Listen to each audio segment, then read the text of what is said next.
Yeah, it's going to hurt us for some time, but we're going to have a united front, and we're going to get through it. So I think that's what she would want. Tonight, the community continues to try and move forward after the death of 22-year-old Savannah Greywind. There's been an outpouring of support for Savannah's family as they try to get through this tough time. There's one more group of people offering their support. Valley News Team's Cornelius Hawker takes us to where Savannah worked and shows us how they're remembering her and coping. Savannah Greywind knew these hallways well. She was here for the right reasons. She was helping people, and what she did made a difference. Eventide Fargo Executive Director Chris Gilson on what the death of Savannah means to their facility. Losing Savannah is honestly, truly like losing one of our family members. To honor Savannah, those who worked with her can now pick up red light bulbs to place in front of their homes. The color red signifies the many missing and murdered Indigenous women in our country and the world. Unfortunately, it's a long list, and now Savannah has been added to it. A lot of people are asking the question, why? Why did this have to happen? And of course, there's still some unanswered questions too. Why at the prime of her life, at 22, and why does this happen in Fargo, North Dakota, of all places, this place that we think is so safe? Chaplain Jeff Brown says even with all those questions and more left unanswered, there's one thing bonding everyone together. We might not know what to think or to feel or what happens tomorrow, but we're together in it. In a funny way, we are together, even in the midst of our grief.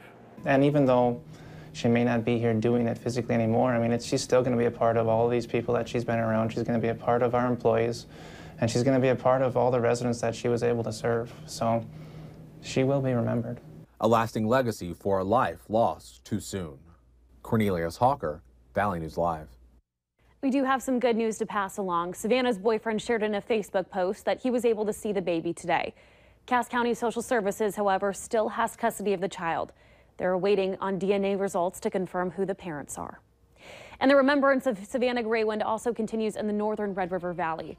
A group of around 100 gathered for a prayer and a candlelight vigil for Savannah Greywind and her baby in University Park by UND.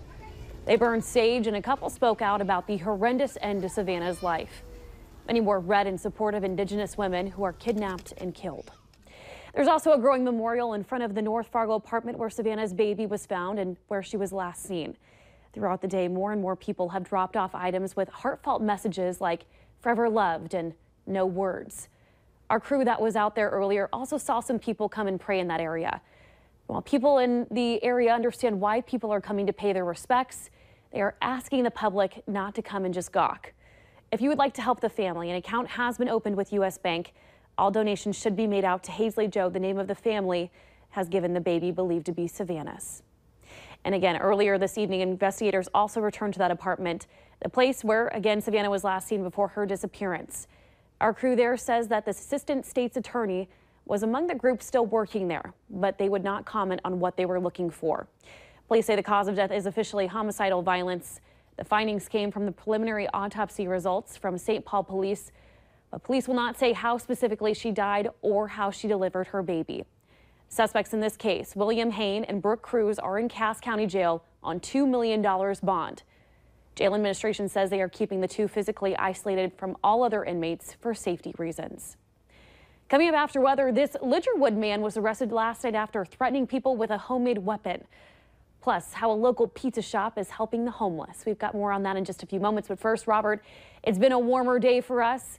When were we going to see some cooler temperatures? Cooler temperatures are on the way as a cool front will make its way on through the valley as we head through the overnight hours. Right now, it is quiet. It is calm. Live look outside on the Coronado.com Valley Skycam, part of the Storm Team Skycam network. Traffic moving along nicely along University and I-94. Mostly clear skies across the region. Just a few clouds across the far north. 74 degrees after topping out in the upper 80s. Winds out of the south at 7 miles per hour. Temperatures elsewhere across the region. 76 in Devil's Lake, 72 in Langdon, 75 up in the Roseau area, 68 in the Wahpeton Breckenridge area, as well as in Gwinnett and Sisseton. Winds still out of the south in most areas, but you see they've shifted to the north. The cool front making its way slowly off towards the south, and we'll see a few clouds along with that, but not seeing a whole lot of cloudiness with it. But that's the front right about there. The only showers and storms associated with it up in southern portions of Ontario, and they'll continue to slide off toward the south. May see a few isolated showers or maybe even a rumble or two of thunder up in Lake of the Woods County. Elsewhere,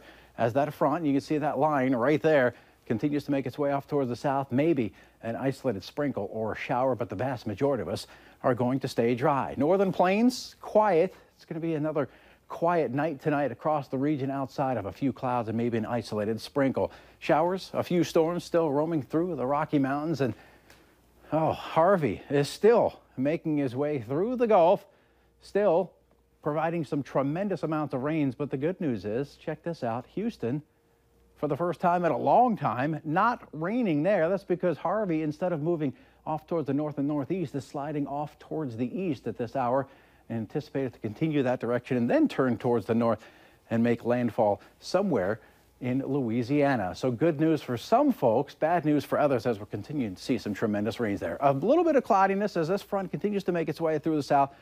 Overnight tonight, we're going to dip down into the 50s, north of the front into the 60s, south of the front. As we head through the day tomorrow, mostly sunny skies. We may see a few clouds from time to time, especially early in the day, but a lot of sunshine, not quite as warm. Highs in the 70s to low 80s, and instead of southerly breezes, we'll see north to northeasterly winds tomorrow, 5 to 15 miles per hour with some occasional stronger gusts. Here in Fargo, we start off temperatures in the low 60s by lunchtime. A nice warm up into the mid 70s, and we're going to top out right around 80 degrees with plenty of sunshine as we head through the latter portions of the day. Picture of the day, an evening cruise on Lake Lizzie. Thanks to Dean and Emily for sending this in. Going to use that as the backdrop to our 7-day forecast. And not bad tomorrow. Maybe an isolated shower, especially early, but most of us will stay dry. Cooler temperatures the next couple of days, a little warmer. Late day storms Friday. Tailgating the Fargo Dome looks good on Saturday. Labor Day looks good on Monday.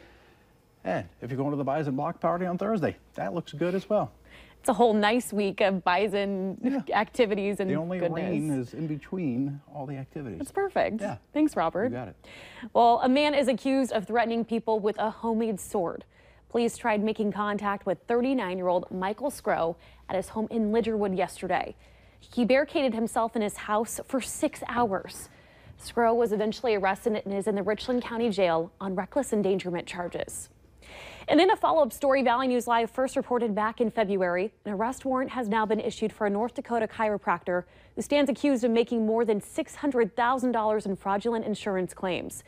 The warrant was filed in Cass County Court Tuesday for a felony charge of insurance fraud. Court documents spell out the insurance claims issued by Dr. Shayar Masood, who was practicing out of Lighthouse Family Chiropractic in Williston. Court documents spell out multiple fraudulent insurance claims, including one instance of spending more than 73 hours in one day on patient care. Masood's cell phone records also showed he was billing people for care while he was not even in the state. This, along with double billing insurance companies in North Dakota and Illinois. If convicted, Masood could face 20 years in jail, a fine of $10,000, or both. A local pizza shop is reacting a way you might not expect after finding people eating pizza out of their trash. Little Caesars on 19th Avenue North has a sign hanging in their drive-thru inviting those eating out of the garbage inside for a meal, saying you are a human being and worth more than a meal from a dumpster. Come in for a couple free slices, no questions asked. Don't feel embarrassed if you're hungry and it's, you don't want to do what others do, stand on the corner for, handouts. You feel down about that. You're more than welcome to come here and grab a couple slices. The privately owned business also donates pizza to local food shelves and asks customers to donate spare change to help homeless people. Look for Best Buy to be relocating, but not too far. Westacre CEO Brad Schlossman told Valley News Live this afternoon that they are working toward a formal agreement for Best Buy to relocate into the area formerly occupied by Sears. Schlossman said the move isn't expected this year, but would happen sometime in 2018. And as for the existing Best Buy building, Schlossman added that they are working on options, but there's no finalist at this time. Dick's Sporting Goods has been rumored to be a prime candidate. And a taste of the NBA made its way to Moorhead this afternoon. The Minnesota Timberwolves held a ribbon cutting on a brand new court. Woodlawn Park was selected as part of the Timberwolves' New Era New Courts program presented by U.S. Bank. Assistant coach Andy Greer and Timberwolves center Cole Aldrich took the time to shoot around with locals. We asked Aldrich how his competition was this afternoon against those young ones. Here's what he had to say. I won't tell anybody, but I shot a few air balls. I blamed it on the wind. It is kind of windy out here. Don't worry, we won't tell anyone cold. By the way, Woodland Park was selected by fans through online voting. We've got the latest on Hurricane Harvey and how